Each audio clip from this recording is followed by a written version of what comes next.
Hello दोस्तों, कैसे हैं आप लोग। स्वागत है आपका एक प्यारा सा YouTube channel learn with Sujeet में।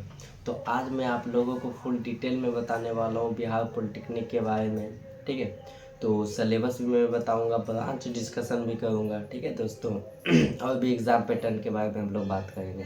तो फर्स्ट ऑफ ऑल, अगर आप लोग चैनल पर नए हैं तो पहले आप लोग चैनल को सब्सक्राइब कर लीजिएगा। ठीक है, और बेल आइकन को दबाना नहीं भूलिएगा। इसी तरीके के इन्फॉर्मेशन मैं आप लोगों के लिए लाता रहूँगा, तो प्लीज़ आप लोग चैनल को सब्सक्राइब कर लीजिए। मेरा नाम है सुजीत कुमार गुप्ता। ठीक है, तो दोस्तों मैं चलिए टॉपिक पे आता हूँ। तो आज का टॉपिक ये है कि बिहार पॉलिटेक्निक का फर्स्ट सेमेस्टर का कैसा व्यू होता है, किस किस टॉपिक पे ध्यान रखना चाहिए जो कि आप एक अच्छे नंबर ला सकते हैं, आपको किसी सब्जेक्ट में फेल नहीं होना पड़े। ठीक है, तो मैं इसी पॉइंट पे आप लोगों को बताऊंगा, सिलेबस बताऊंगा क्या आप लोगों को फर्स्ट सेमेस्टर में पढ़ना चाहिए, ग्रुप ए वाले के लिए भी बताऊंगा और ग्रुप बी वाले के लिए भी बताऊंगा। ठीक है दोस्तों, तो प्लीज़ आप लोग वीडियो को फुल वॉच कीजिएगा, एक भी चीज़ स्किप नहीं कीजिएगा। मैं फुल डिटेल में लास्ट में ये भी बताऊंगा किस किस चीज़ों को ध्यान में रखना चाहिए और किस किस चीज़ों को ध्यान में नहीं रखना चाहिए।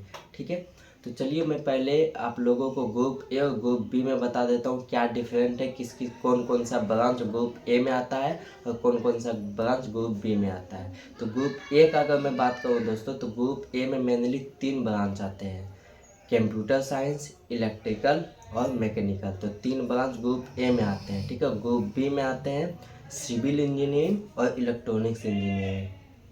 तो ये मेनली ब्रांच होगी, कौन कौन ब्रांच कौन कौन ग्रुप में आते हैं। ठीक है, तो फर्स्ट सेमेस्टर में जो ग्रुप ए वाले को पढ़ना होता है दोस्त, वो 5 सब्जेक्ट थ्योरी पेपर पढ़ना होता है।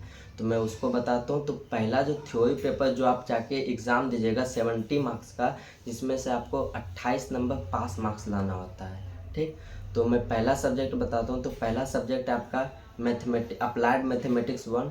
ओके, उसके बाद दूसरा सब्जेक्ट है अप्लाइड फिजिक्स 1, उसके बाद है अप्लाइड केमिस्ट्री 1, उसके बाद एक कम्युनिकेशन स्किल, उसके बाद है आप लोगों का इंजीनियरिंग ग्राफिक्स। तो ग्रुप ए वाले के लिए फर्स्ट सेमेस्टर में आप लोगों को यही 5 सब्जेक्ट पढ़ना होता है दोस्त।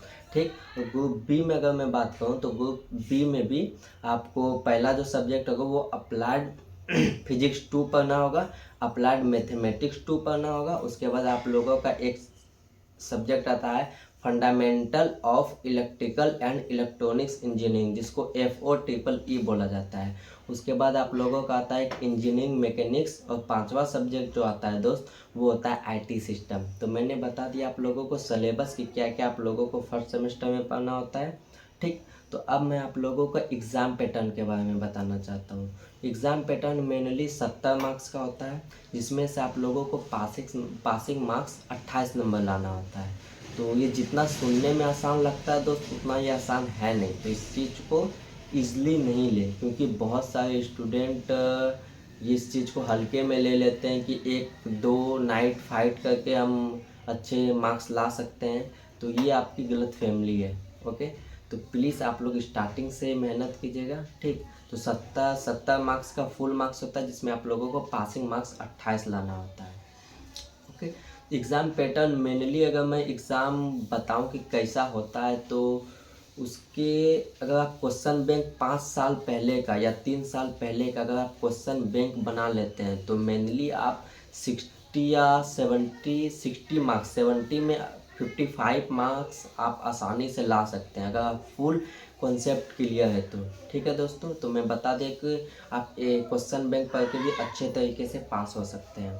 ओके, तो चलिए मैं बताता हूँ अब कि एग्ज़ाम पैटर्न में हम लोग को कैसे लिखना चाहिए। मैं आप लोगों को ये भी बताऊंगा कि एग्ज़ाम में कैसे लिखना चाहिए। मैं सब कुछ इस वीडियो के माध्यम और इस चैनल के माध्यम से बताऊंगा, इसीलिए आप लोग चैनल को सब्सक्राइब कर लीजिएगा। अभी से लेकर मैं एंडिंग आपका, जब तक पॉलिटेक्निक पास आउट नहीं हो जाते तब तक मैं आपका साथ दूंगा। और इंजीनियरिंग फील्ड में भी मैं आप लोगों को बहुत साथ देने वाला हूँ, क्या क्या एग्ज़ाम में लेके जाना चाहिए। ठीक है, तो मैं टॉपिक पे बात करता हूँ। तो पॉलिटेक्निक में मेनली जो है ना दोस्त, 2 टाइप के बच्चे आते हैं। ठीक है, या तो 10th पास करके आते हैं, या तो 11th या तो 12th।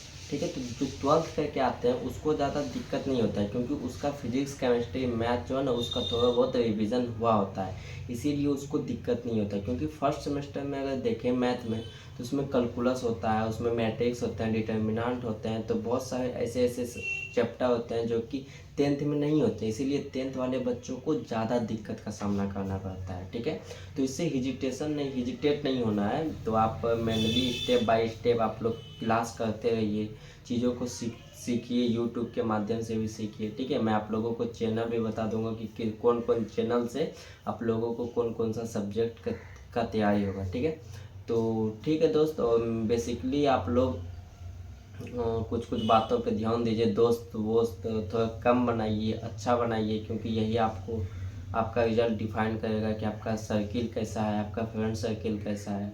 ओके, तो ठीक है दोस्त, मिलते हैं अगले वीडियो में। प्लीज़ आप लोग चैनल को सब्सक्राइब कीजिएगा। ओके, इसी तरीके की इन्फॉर्मेशन के लिए मैं आप लोगों के लिए वीडियो लाता रहूँगा। तो क्या आप लोगों को लाइव सेशन चाहिए तो प्लीज़ आप लोग कमेंट में बताइएगा कि मुझे लाइव सेशन चाहिए।